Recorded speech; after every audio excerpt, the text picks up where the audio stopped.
সব জামাইরা নারকোল খেতে চাও না, তাদের জন্য এই রেসিপিটা তো শাশুড়িরা করতেই পারে। ধনে, জিরে, কাঁচা লঙ্কা, আদা অল্প একটু জল দিয়ে মিহি পেস্ট করে নিলাম। কড়াতে সাদা তেল দিয়েছি, 1 চামচ ঘি দিয়ে শুকনো লঙ্কা, সর্ষে, কারি পাতা ফোড়ন দিয়ে নাড়িয়ে চাড়িয়ে পেঁয়াজ দিয়ে দেবো। এখানে পেঁয়াজটা অনেকটাই লাগবে। পেঁয়াজটা ভালো করে মিশিয়ে একটু নরম হয়ে এলে দিয়ে দেবো টমেটো আর যে বাটা মশলাটা ছিল।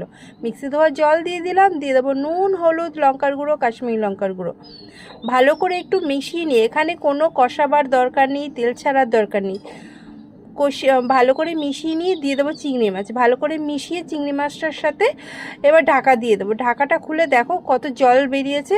মাঝে মাঝে একটু নাড়িয়ে নাড়িয়ে দেবো। দেখো টমেটো গলে গেছে, জলটাও কমে এসছে। এবার আর ঢাকা দেবো না, পরিমাণ মতো চিনি দিয়ে দিলাম। এবার জলটা শুকিয়ে নেওয়ার পালা। জলটা যখন শুকিয়ে যাবে, উপর দিয়ে ঘি আর গরম মশলা দিয়ে ঢাকা দিয়ে দেবো। পরিবেশন করো গরম গরম ভাত আর